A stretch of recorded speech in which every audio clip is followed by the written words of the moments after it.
You're failing.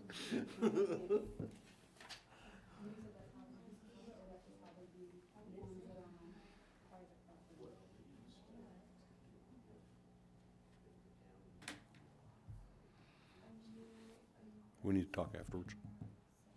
We need to talk afterwards. All right, ladies and gentlemen, welcome. It is the 11th day of February 2025. It's 3 o'clock in the afternoon. This is a meeting of the Uintah County Commission. We are in the large conference room or commission chambers. We will start off with Matt giving us the prayer and then Tide giving us the pledge.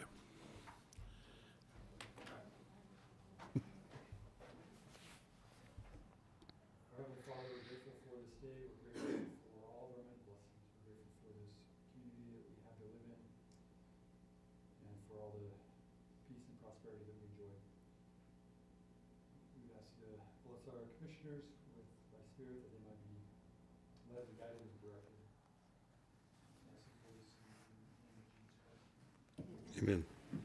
Thank you. I pledge allegiance to the flag of the United States of America and to the republic for which it stands, one nation under God, indivisible, with liberty and justice for all. All right, thank you too. Very nice, appreciate it. Okay. We're going to skip number 1, approval of the minutes, January 28th, 25, and 29th. Haven't had a chance to look at them yet. Sorry, Ty. Report of warrants, Mr. Wilkins. I'm in trouble, I didn't bring a pen. You get another one? Share.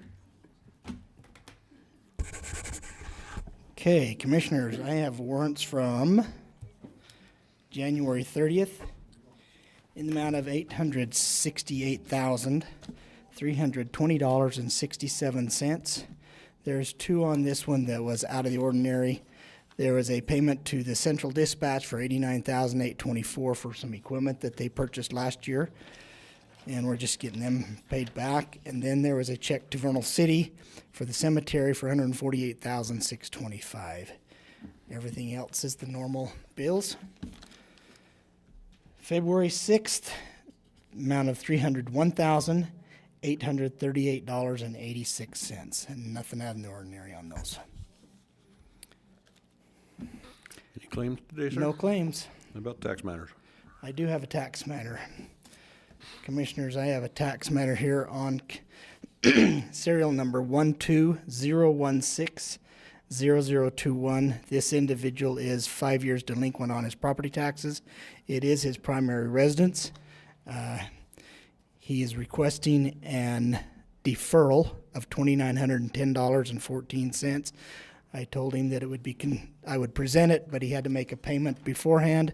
So he has made a $500 payment, and he has agreed to pay $225 a month between now and November 1st to have it paid off. So I would recommend that we grant that serial number a deferral to pull it from the tax sale for this year. All right. Do I have a motion? I would make a motion that we approve the deferral for serial number 120160021 as has been presented. Any discussion? Call for a vote. Aye. Aye. Passes. Anything else, sir?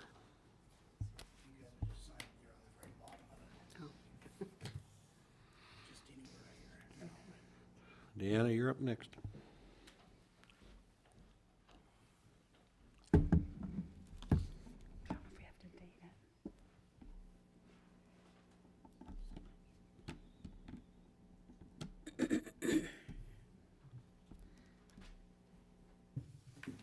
Okay.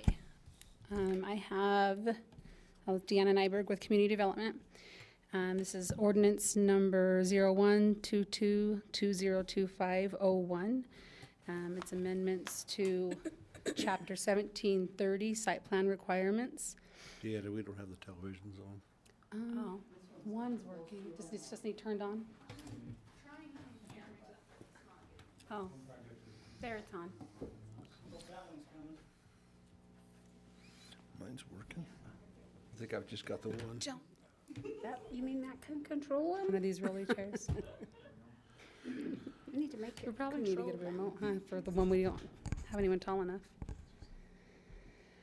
Okay, so this was an application to exclude or to exempt zones I-1, I-2, and MG1 from certain requirements in the site plan regulations. This has gone to a work session, couple work sessions. So the direction that I got was to add something in there that had more to do with the uses than just the zones. So the way we've got it worded right now is that so for dumpsters and for the parking, that these will be in the I-1, I-2, and MG1 zones, these will not be required unless the property's use is something that's allowed in the C1 zones. And then in the parking, we've got on there that a milled or recycled asphalt would be acceptable as a hard surface in I-1, I-2, and MG1 zones, unless the property is a use that's allowed in the C1 commercial zone. So I sent you guys some examples of what those uses would be. I didn't know if that was something you seemed okay. Yep, so thank you. Okay. May I ask a question? Yeah. Concerning .020, the garbage collection system will not be required, but will a dumpster be required? So the collection system will be required. It just won't be required to be enclosed in those zones if it's not something that's allowed in the C1 zone. Okay, So there's always some sort of dumpster or collection system, garbage cans or dumpster or something is required either way. I just want that to be clear. Something Yes. is required. Yeah, In certain zones, the garbage collection system is not required Turn this off. to be enclosed. to be enclosed. Right. In other parts in that zone, the I-1, I-2, or MG1, they are required. Right. And any use that can be done in the C1 zone that's being done in those zones, it is required to enclose the dumpsters in those. So that's things like restaurants, retail stores, professional offices, things that you'd see in town, they would be required to enclose their dumpsters. I just want to Yeah. Sorry. So yes, it was discussed as an option in the first work session to allow dirt or gravel lots that have been treated with mag water to be considered a hard surface. After talking to the road department, Scott Hardman had some concerns with that, so that's something that I left out. But if it's something that you wanted to add as part of your motion, I've got another version that includes that as an acceptable hard surface as well. Any other? Do you know what his concerns were? His concerns were that it is still muddy. He had concerns about the mag chloride in the buildings, that it's not a safe chemical to have in and out of places like that. That it needs to be reapplied, it requires more maintenance. And then a concern on our end was the enforcement of that too. Driving by and seeing whether, it's hard to tell if something's been reapplied, if mag water is being kept up on or not. And so, that was his main concerns. Okay, thank you.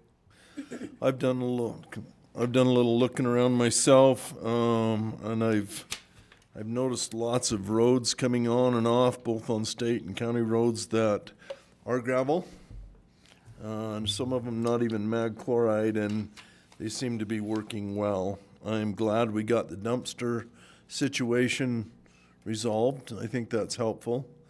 I can't tell you that I'm thrilled completely without another virgin. I don't want to do anything that restricts anybody from having business. I would prefer to see that in there. And yes, it takes maintenance. They all do. You know, even the milled asphalt will take some maintenance. I don't think it's our job to enforce it or be the Gestapo, if you will, on that. But if it becomes a problem, I think we could. I don't know how the other commissioners feel, but I feel that it would be acceptable and allow some of our citizens to move forward and work without being inhibited by some of those costs. Okay, and if you wanted, I did pull up the option that I had included, that includes the magnesium chloride, so it basically reads the same as the other one did. But it just says that milled or recycled asphalt and gravel or dirt surfaces that have been treated with magnesium chloride would be acceptable as hard surfaces in those zones, unless the use is something allowed in C1. So I do have both versions ready, if either one looks good to you. Go for a motion? I know we had more discussion on this, though, because it also is talking about accesses, all accesses. And some of these industrial lots have multiple accesses in and off these roads. That's a tough one. I don't know how to do that, because I like the idea of giving them more freedom to do what works and is most cost-effective to help with their businesses. But at the same time, I want to make sure we're protecting the public, you know, keeping our roads up and doing what we need to do so that we're not costing more money taking care of our roads. I liked the idea of having to have the milled or recycled asphalt, at least where it comes to the front, the office part of a building, the front where they park, people that are coming to the building. And then the other access is just making sure that they're built up to the road as they access the road and not allowing them to bring mud, debris, and stuff out onto the roads as much. Mm-hmm. I didn't know if there's another way to do that. I know we'd come up with some different ideas. Matt had mentioned a few. So if you wanted the second accesses, any accesses that aren't required by us wouldn't be something that's in this section, in this title, 17. So if you wanted to go that way, then what you'd want to do is approve it without the one. mag chloride version, and then have the road department included on, or For the encroachments, for the or what other, was it you called those, Matt? yeah. Sorry, what was the question? Well, I know I remember as we talked about this, that you said something about, I believe that would have been in a different area of code, Yeah, and that we could address those there. it'd fall under the road encroachment section, the stuff that Jeff currently handles. Okay. But maybe a compromise could happen here, because it sounds to me like you, Commissioner Norton, are kind of worried about more where it comes to the road, so that you're not breaking the asphalt away, or trying to get as much mud and debris off the road, off of the car or truck before it goes on the road. So in other parts of our ordinance, we have, like a campground, I believe, has that you have to have a certain distance of asphalt or concrete or An something apron where it meets the into, road. and then it ties into the hard surface of the road. But then after that distance, and I think it's 200 feet on that, or 50 feet or something. Yeah, some require 200, others are 50. Yeah, Depends so on you what could it have is. some requirement like that where and then it could go to maybe a mag chloride or something like that. So maybe there could be some kind of a compromise between the two that's helping to protect what you're talking about, but also allowing for a more affordable option for people to use as well. I fully appreciate what Commissioner Norton's saying there, but that's one of my concerns is, some of these industrial facilities have 2-3 entrance exits, and we're only requiring it on one.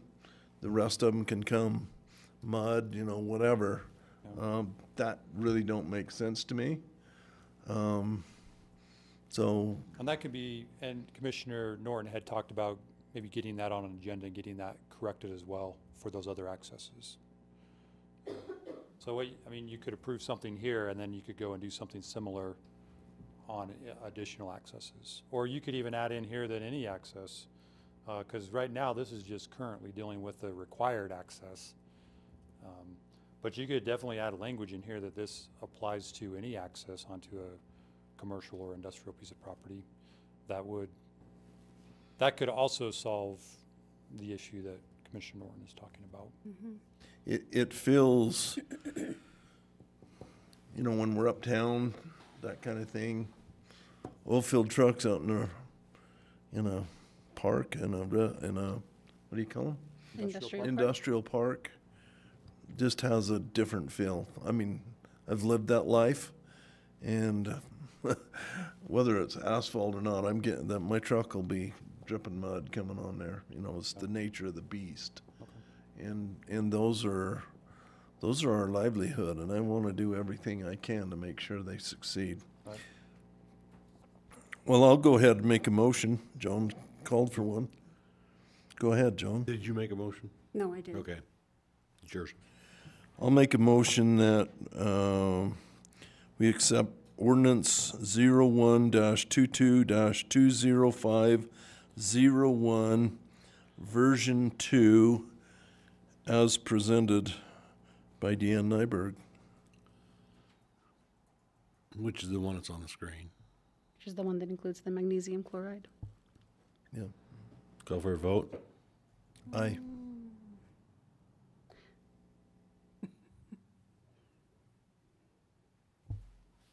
I'd say nay.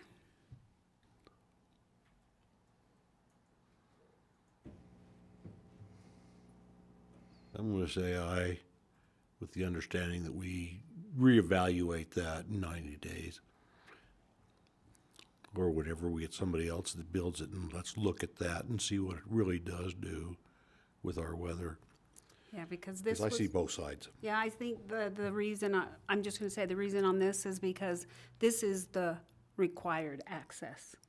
So I think if we made the required access something where we could make it, like Matt said, it only had to be that for so far back. And then if they wanted to go to dirt or gravel or whatever, that was acceptable. But I think you need to have for the main access, that would be to probably the parking area or the office, I would think, would be something that would be appropriate coming off the county road, accessing on and off. All the other accesses, I'm good with looking at alternatives, doing whatever we can just to help the owners, the business owners, not have to have a lot of expense.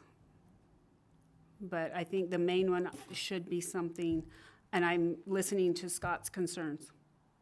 So that's the only reason I did on this one.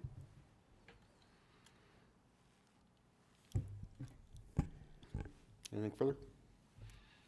I think we voted yes. It's approved. No, I just wanted, you had any other questions? No, I'm. All right, I'm moving along. Number good. 6.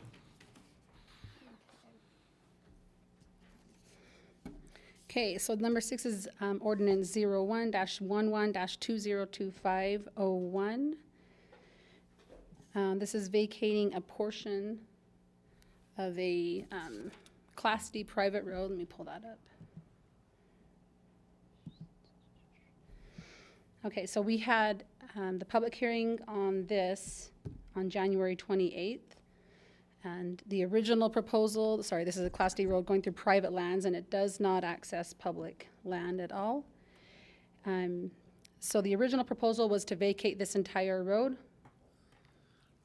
And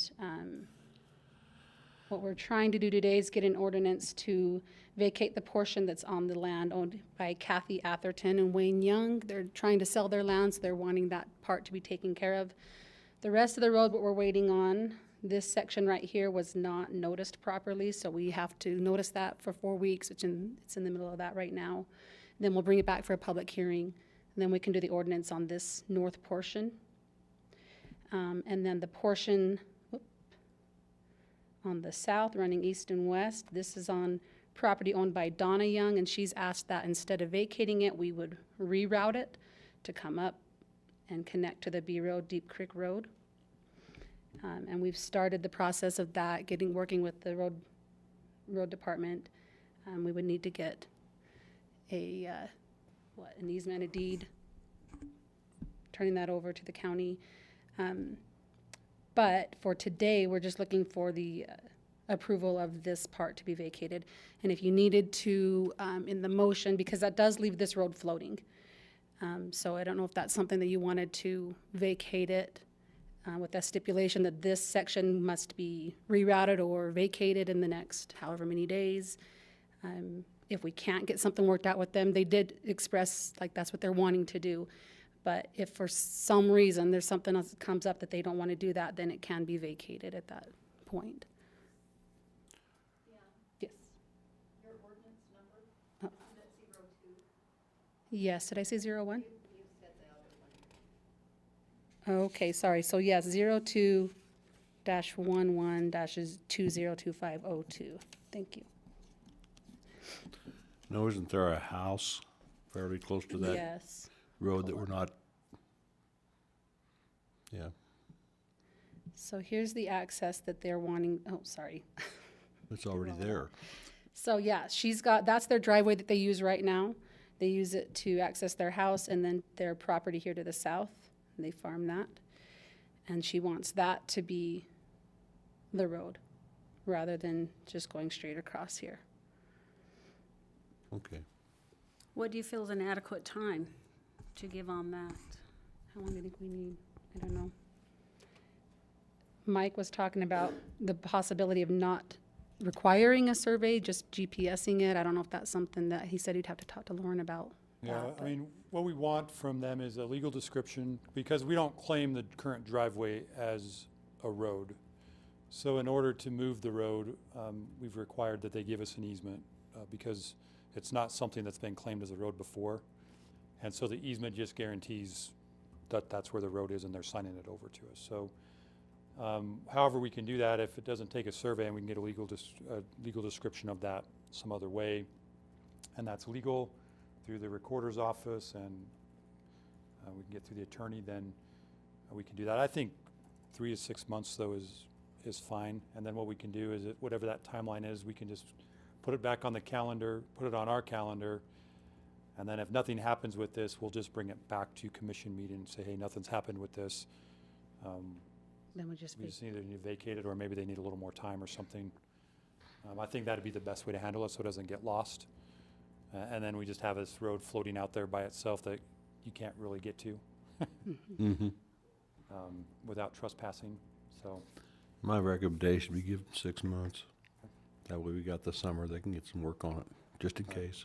and I did see Brenda, she was shaking her head there that we basically have to get a survey and stuff on that to get the, We'll need to have a legal description. yeah. So then the other question on that is, you know, in the past, when people have come and said, hey, we want to reroute a road on our property, we've had them get the survey and tell us. This one's a little unique because they didn't really come to us. They were happy with the road how it was. The neighbor came and said, hey, we want the road gone. So this is a little bit different circumstance. They're not the ones coming asking us to do something, but they're kind of forced into it because of the neighbor. So our general process is to have them pay for a survey and get us a legal description. The other option would be to get with the county surveyor and have him get us a survey and a legal description. So if you guys can give us some direction on how to proceed that way, then we can get with the property owner and tell them, hey, this is what we need from you.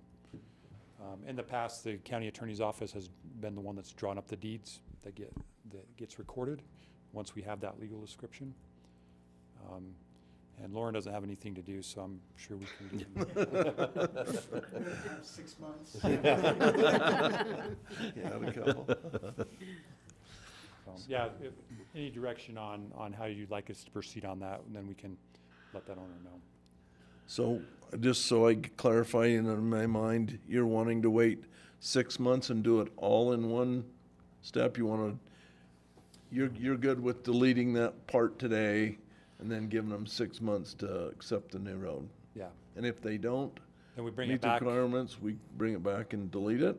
Yeah, because it's been noticed, and it's had a public hearing on vacating that road. And so we're just giving them some time to get it worked out a different way before. And if they can't get it worked out and they just need more time, they can come back and ask for more time. If they decide, hey, we don't want to do this anymore, we'll just bring it back and it can be vacated at that point.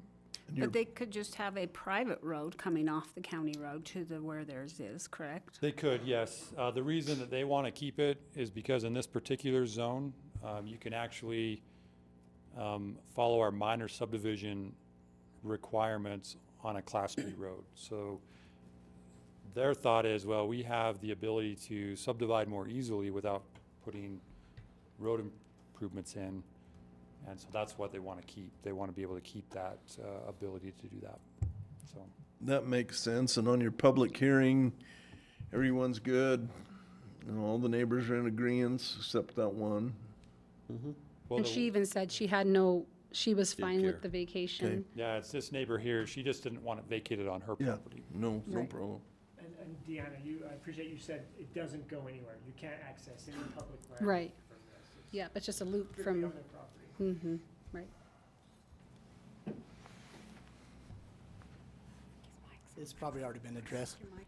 In order for that to become a county road, a D road, does it need to be brought up to a certain specification before the county accepts it? I mean, we don't take a road without it being brought up to a certain, To the D road to a D road specifications. specification. Yeah, and I, That should be part of the, yeah, there's not. But Scott Hardman did say he was going to drive out there and see the condition of that road. county shouldn't be responsible for that. Right. Okay. Yeah. Yeah, and we even talked about drawing up a road maintenance agreement for afterwards, because they've been maintaining the road up to this point. But once the easement's been recorded, getting a road maintenance agreement as well.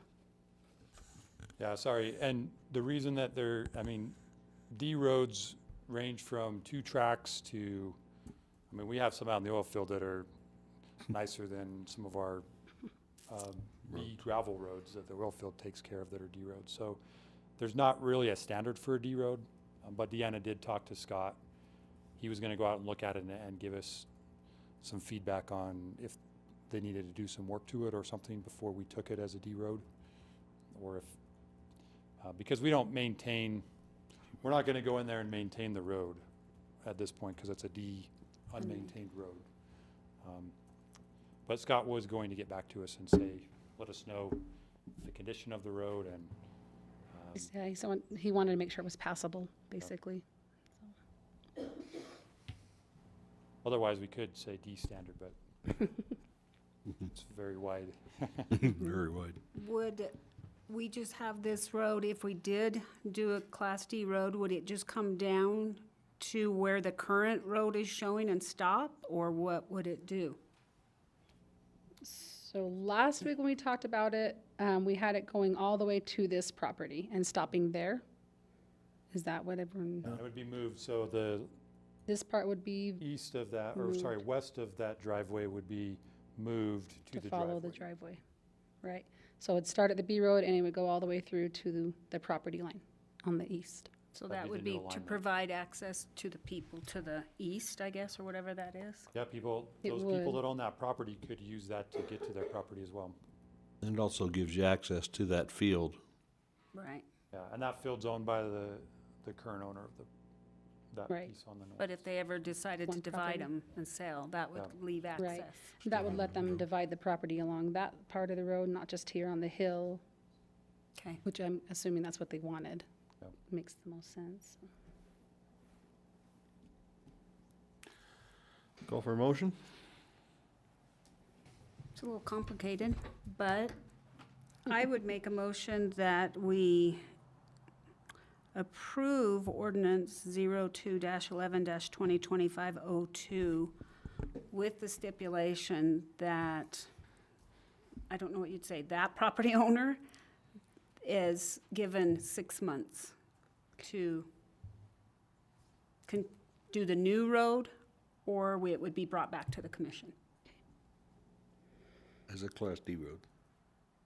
Well, work something out with that Reroute road. it, and if it's not done in 6 months, it comes back. Yes. Any discussion? If I can just add, not only reroute, I think my mic's on, not only reroute, but get the easement or the deed, not easement, the deed recorded. In And the if they 6 can, if months. they need more time, we can work with that, but do that within 6 months, so it's not just reroute, but also the deed recorded Recorded. for that. Yes, I would add that to my motion. Call for a vote? Aye. Aye. Aye. I do have one more question on that one. Okay. Do you want us to have the property owner get the survey done, or do you want us to talk with the county surveyor?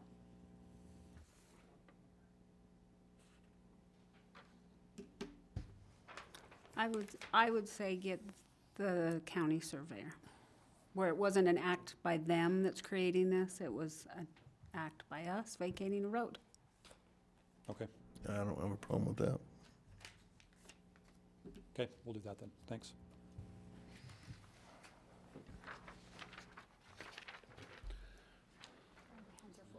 All right, change places, you two. Okay, you ready for the next one? Yes, go ahead. Sorry, Matt Cazier with Community Development. So we have on here acceptance of the road within BRIAR Creek subdivision Phase 1. We talked about this at the work session last week. This is just accepting, it's 1550 South Street. And they have a temporary turnaround at the end. And as they build out Phase 2 and Phase 3, and I think they have 4 phases in their total, but the road will just keep getting extended and that turnaround will be pushed back until they get their second access further to the west here. So I do have the affidavit here for you to sign that just says it's being accepted as a Class B road. And then what we'll do, once we get this, we'll come back with similar to what we just did and add it to our transportation map. We heard from Scott at the last meeting that he has been out there, done in the inspections, that meets the standards. They do have a warranty bond with us currently. It's a cash bond that's being held by the Clerk-Auditor's office. And we talked about at the work session that this winter season would count towards would be their first winter season. So, and I think that's all I've got on this one. Then the road comes off 500 west. Yes, that's its access up to 500 west. Yes, sorry about. I guess I do have some information on the road that we gave to Mike Wilkins. So the road is 662 feet long, 50-foot right-of-way with 36 feet of asphalt, 2 feet of curb and gutter on each side, and 4 feet of sidewalk on each side. And then the total cost to construct the road with the curb and gutter and sidewalk was about $300,000. So, Okay. Call for a motion? I'll make a motion that we accept the road within BRIAR Creek subdivision as presented by Matt Cazier. Any discussion? Call for a vote? Aye. Aye. Thank All you, right. sir. thank you. Mr. Cook?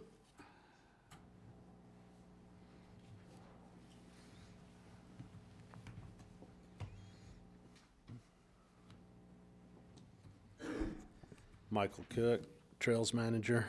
Mike Wilkins said I only had 2 minutes, so. So this has 2 parts. First, talking about the ordinance, the Stop Vandalism Ordinance. The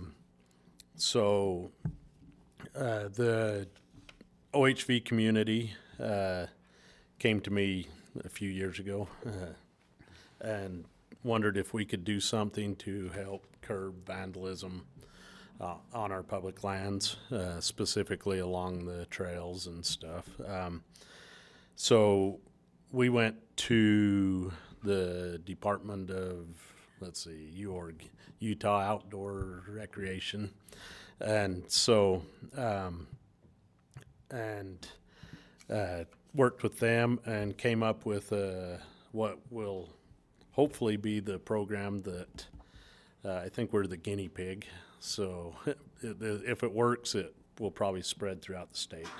So it's what it is basically we're going to offer rewards for people that turn in people that have committed acts of vandalism. And this will be funded by the Department of Outdoor Rec. And so the first part's just our ordinance that talks about the purpose of this, and because it's funded with motorized recreation money, the vandalism has to occur on or near an OHV trail to receive the reward. The monies have to be used for motorized recreation and have to have a nexus to that. So there's 3 different levels of rewards, $250, $500, and $1,000. I'll just read the $1,000 reward. What qualifies you? Trash or household waste, yard waste filling more than 2 5-gallon buckets, or hazardous contents such as, but not limited to, electronics, televisions, computer monitors, battery, petroleum waste, mattress or furniture, or vandalism of multiple signs or graffiti affecting over 15 square feet of surface. So 15 square feet isn't very big. You can get to $1,000 reward pretty quick. And the hope of this is that this will encourage people to turn people in, kind of like the poaching program, you know. So, and that this will be a deterrent for more people to commit vandalism. There needs to be a conviction before we will give a reward. Let's see, the board that will decide on a case-by-case basis of who gets a reward, who doesn't, whether it qualifies, I guess, would consist of 1 county commissioner, the county trails manager, and 1 other individual to be chosen by the county commission. So, as cases coming up, and I will be monitoring vandalism cases, and if something looks like it'll qualify, I'll get in touch with you guys, and we can work out what reward, if it qualifies and what level it falls in. So that's the ordinance. Okay, before we go further, don't we have a vandalism ordinance we passed about 2 years ago for OHV? I thought we came up with one. No, we put in for the grant for this.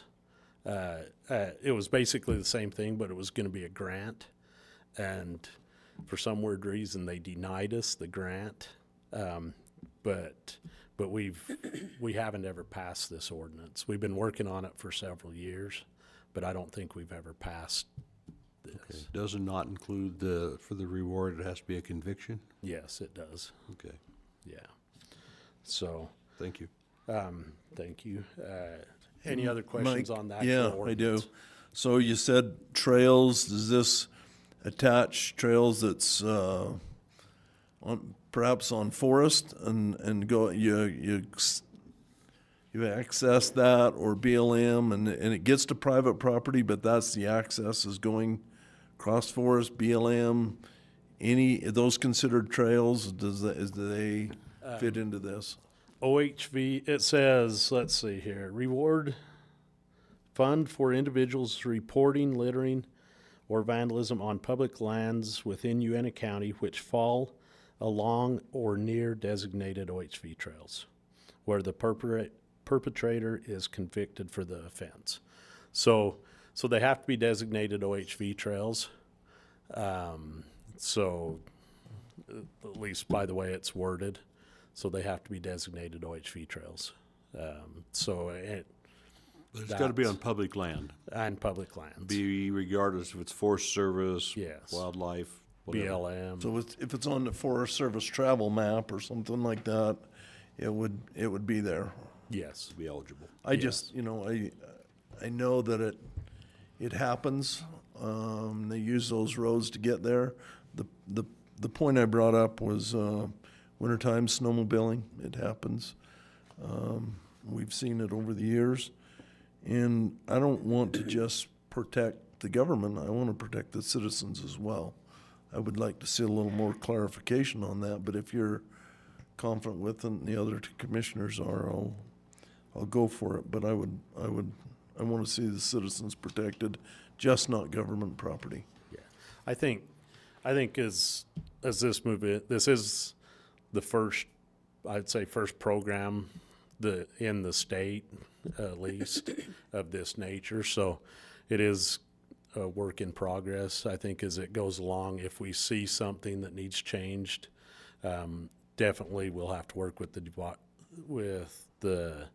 DNR to, you know, because they are funding it, to make sure that they're okay with their money going that direction. Or if we get funding sources from different areas.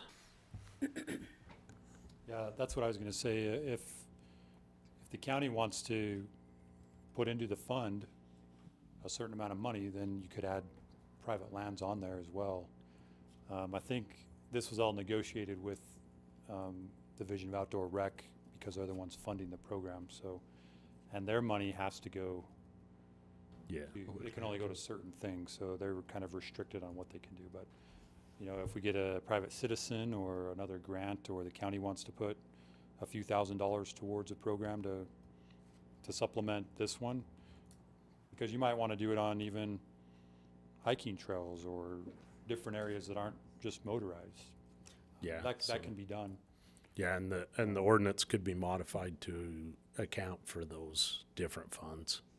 Did you say this money was coming from the OHV registration funds, though? Yeah, the department, it's coming straight from the Department of Outdoor Rec through the OHV registration. That's what I funds. meant. So Yeah. this is coming from the OHV registrations. Yeah, yeah. Okay. A portion of those funds are allotted to the Department of Outdoor Rec. And it's the citizens that pay those funds, right? Yeah, the why we need to motorized. take care of yes. them. Yeah. But I think it's a good start. We got to start somewhere.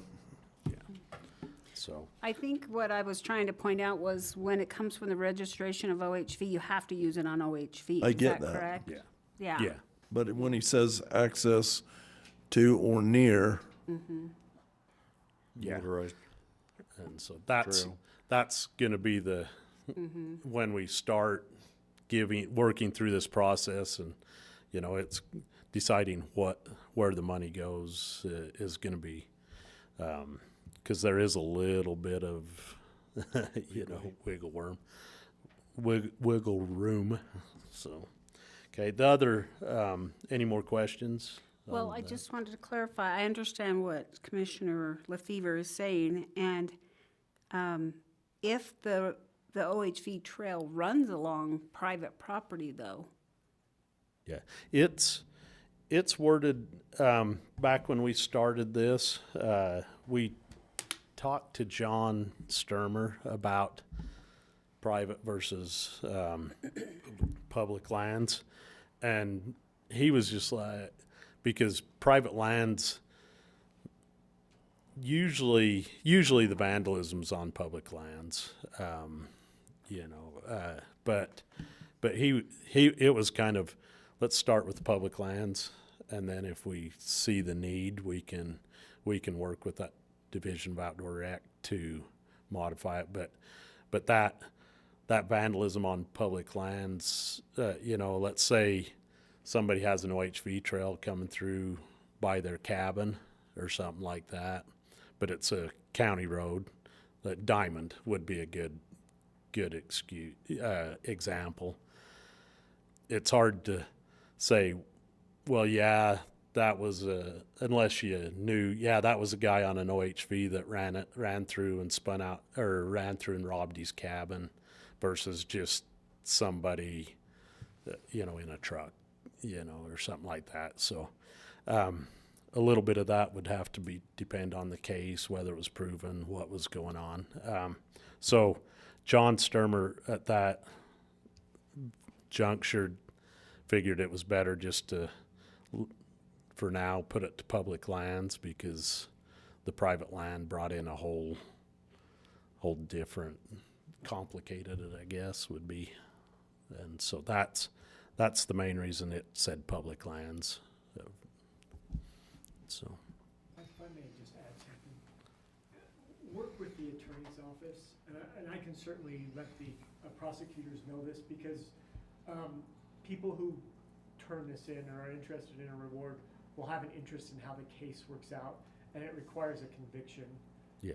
Or a plea of guilty, or, so work with the attorney's office so they know, hey, this is a case where, there's an interested party. Yeah. Okay, I will. And our sheriff, I've already visited with him. Sheriff Labram's gonna, if something comes into them that may qualify, he's gonna notify me. So hopefully we'll be able to, between all of us, we'll be able to make this work. So, the cooperative agreement is the funding. It just is the agreement between the county and the Department of Outdoor Rec about how to manage the funding. Initially, it'll be $10,000, up to $10,000 annually. We will have to give them quarterly statements of how much we've given away, if we've given any away. And then at the end of the year, it can either be returned, what's remaining can either be returned or rolled into next year's. So. Okay. Call for a motion? This is on number 8B, right? That ordinance? It'll be A and B. I'll just be for now.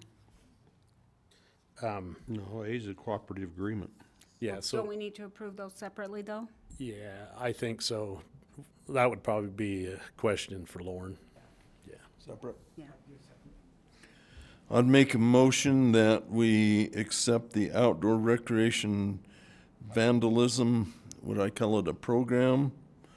Or stop vandalism fund cooperative agreement as presented by Mike. Identified as ordinance number. Oh, I thought that was a different one. Are you doing the ordinance or are you doing the agreement? I thought that was the agreement. Okay, if you're in agreement, we're good. Does it matter what order we do them in, Lauren? Okay. Okay. With that out of the way, any discussion? Nope. Call for a vote? Aye. Aye. Okay. Do you want to make the next one? Sure.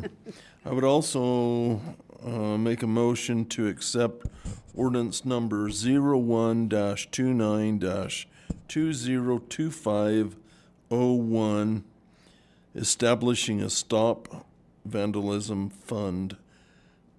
$10,000 annually? That need to be in there? As presented by Mike Cook. Okay. We have a motion. Do we have any discussion on that one? Call for a vote. Aye. Aye. Aye. All righty, Mr. Wilkins. Oh, and they have asked to sign this electronically. Okay, I can do that. Make sure they send it to me. Okay. Yeah, great. She said have them sign this one too, just for a placeholder.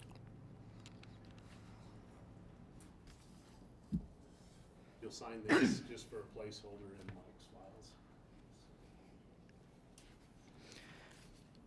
Commissioners, 2 weeks ago, we talked about the URS service agreement form, just kind of updating what is there.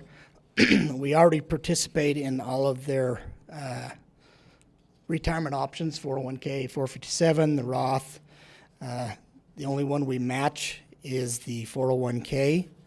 With this, it is proposed that we would match as long as someone's putting something toward their future, whether it be Roth or be 457 or 401k, that we would match up to a max of 2.5. Wherever they want to put, that's the max we'll put in, and which we're already doing. Along with this, we'd like to present that we do the automatic enrollment. Starting July 1, all new employees would be encouraged to put in 2.5. They'd be automatically enrolled in it.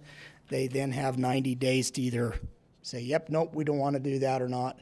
That's their choice. They can go back out of it, or they stay in which they can stop it, they can raise it, whatever they want, whenever they want. So I present that service agreement for your approval and update to URS. Would they have the option to opt out at the time that they're They have starting? that same option right Okay. then.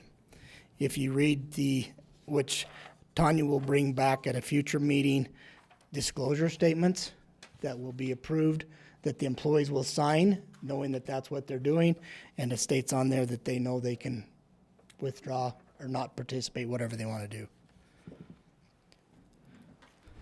So I'd request, if you so desire to approve that, that I sign it and then Commissioner Larson signs it. Okay, do I have a motion? I would make a motion that we approve the service agreement form that has been presented by Clerk-Auditor Wilkins. Any discussion? No, not really. The fact that they can opt out immediately is clears it in my mind, and we're not taking any choices away from them. Right. Okay, Isn't that something like a state requirement now or Well, the something? state has done studies. They said if you have an automatic enrollment, that studies show only about half of your employees will participate. However, automatic enrollment increases participation by about 90%. Oh, wow. If you're saying you have to put something toward your future, people are more likely to stay in it. Because if they wait till they get as old as me and John, it's too late to be thinking about that type Way of too stuff. late. They got to be thinking when they're first starting their careers with the county or state or wherever they're working. They need to do that.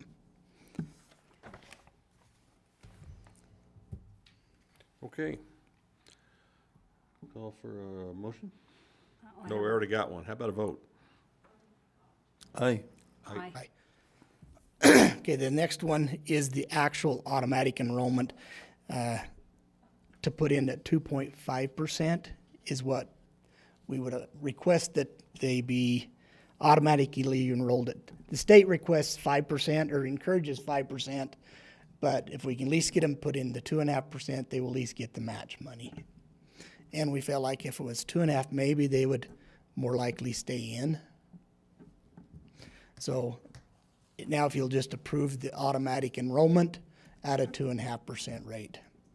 And this is all effective July 1. That's going to give the IT department time to make changes to the program.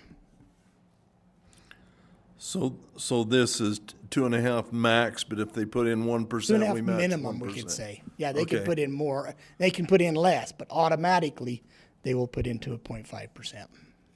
So if they put in 1%, we match. 1%. Thank you. So it's up to 2.5%. Right. That we match. Correct. So as Commissioner Willis came on, hired, he would have automatically been put in at 2.5%. But they can change that And they can change that. They can raise it, they can lower it. They right can, when they're doing it. Okay. Yep. And I took it, it's foolish to leave the money on the table as a employee. As an So employee. it costs the county, but as an individual, it's foolish to leave it. And Mike, a person can put in more, but the county would only do up to 2.5%. Correct. They'll only match up to 2.5. And that includes their mandatory contribution to the Tier 2 system. Will be part of that 2.5. I would make a motion that we approve the automatic enrollment as has been presented by Clerk-Auditor Wilkins. Any further discussion? Call for a vote? Aye. Okay, thank you, Mike. Do we have any public comment today? Not seeing any? Make a motion, we adjourn. We are adjourned. Wow, that was a lengthy one.